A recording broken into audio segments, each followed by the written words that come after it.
Welcome to Grumpy John's Garage.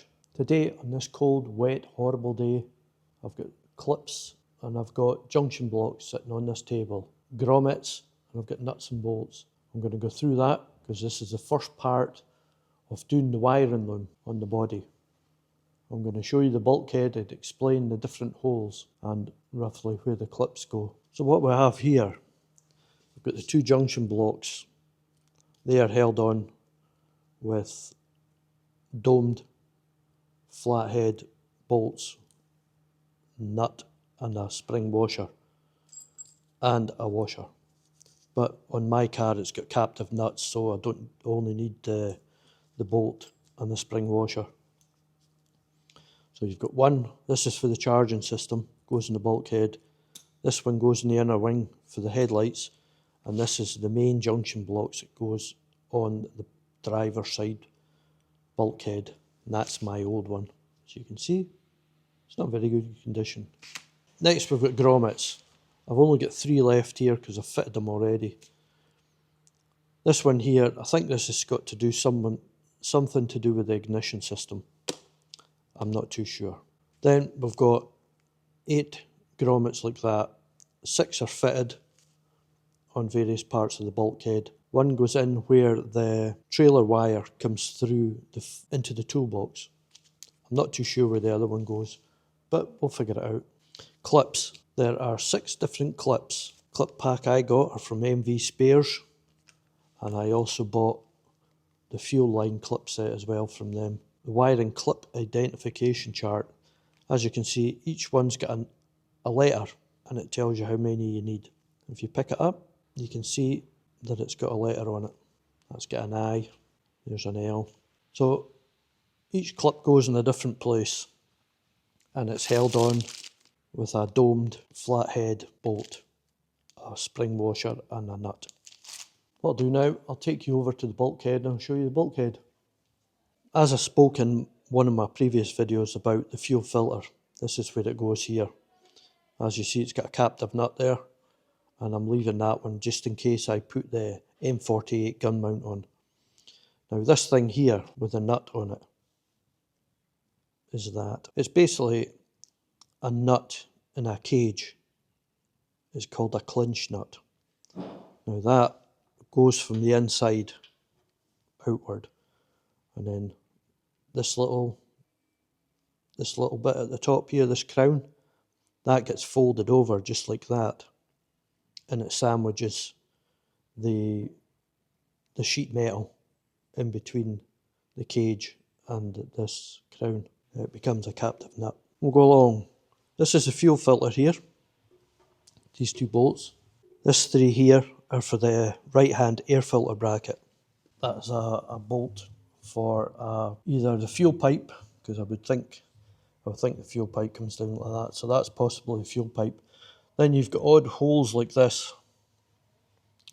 You can see them, odd holes here and there. That is for the sound deadening pad. Then you've got bits like this here and there. That's for wiring. This one here is for a junction block. Just like that, bolts on in with nuts and a spring washer. Then possible that'll be for wiring. Then you see we've got all the different grommets. You can see them there. This one here, that one there, there and there. That's for the left hand air filter bracket. Then you've got the starter wire coming out from inside the bulkhead outwards, because the starter's down about here. And you can just see that one there. That's for the starter button, for the foot starter button. Then you've got the handbrake cable comes out here. They're all the same size, these ones. There's 5 here, 6. They're all the same. Temperature gauge comes out of there. And then you've got your speedo cable comes out of there. This is an internal bracket. Then you've got oil line coming out of here as well. Then you've got the choke cable. And if you have one, which I don't have, is a wee oil can bracket. I'll probably get one. Then this one here is for electrical cable or pipes or fuel line or something like that. You've got the choke cable, as I said. Then you have the main wiring harness. As you can see, that hole's bigger because the wiring harness is bigger. So that goes in from the outside into the bulkhead. Then from the inside of the bulkhead, a small wire comes out here down to the dimmer switch goes. So a wire comes out here and goes down there. Then you've got the horn bracket, which I don't have. I thought I did have. This one here and this one here are for the large junction block, and that's for a clip for the wiring. Then you've got your clutch, and then you've got, I think that's the brake. I'm not too sure what these other two are for yet, but we'll get there. Then again, you've got wiring clips here. But that's the bulkhead. I'm just going to leave them on. So I'm going to put the large junction block on. The 6-block junction block goes on with the dome head, flat bolt with a spring washer. You don't need the plain washer on this one. Some Jeeps don't have the captive nut like this. You will need the washer and the nut.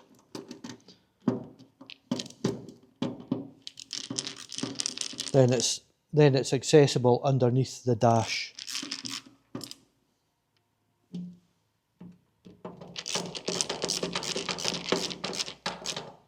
Right, that's that one done. Next we'll do this. Also note as well that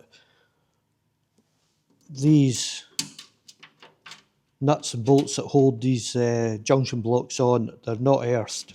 It's not an earth. You don't have to worry about it making it clean.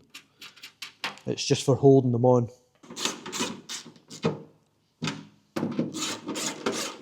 Nice and easy. Perfect. I don't know how the heck that got scratched. Probably me pre-fitting it.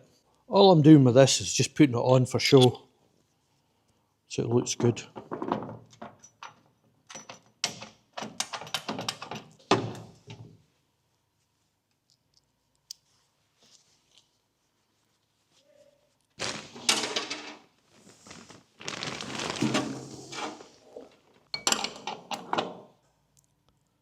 It's a 9/16 size bolt.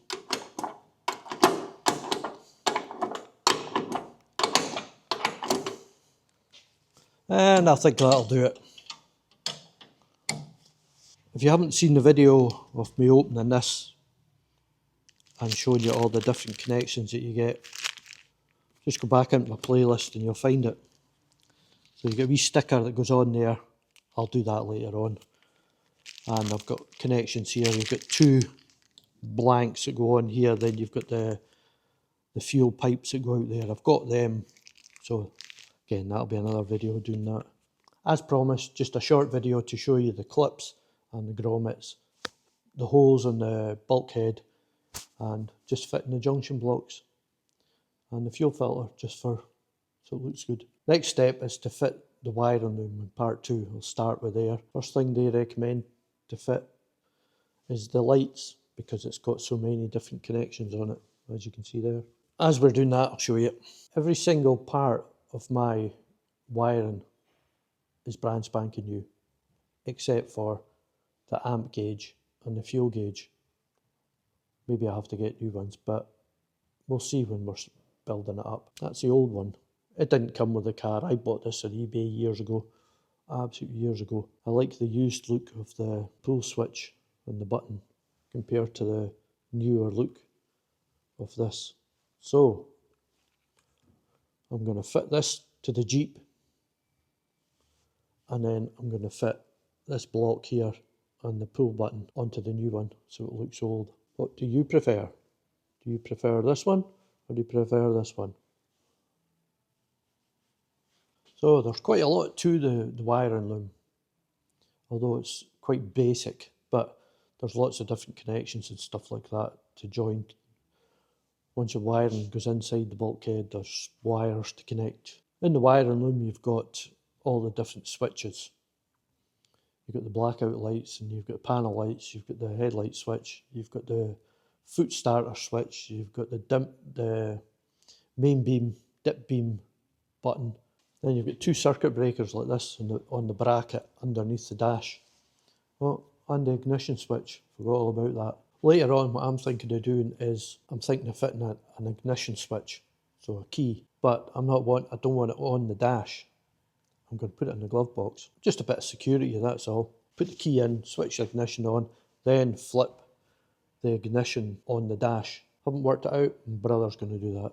Part 2, starting the wiring. And with that, I'd like to thank you for watching, and I'll catch you in the next one. Getting all set for the exciting bit of putting the wiring in through the holes.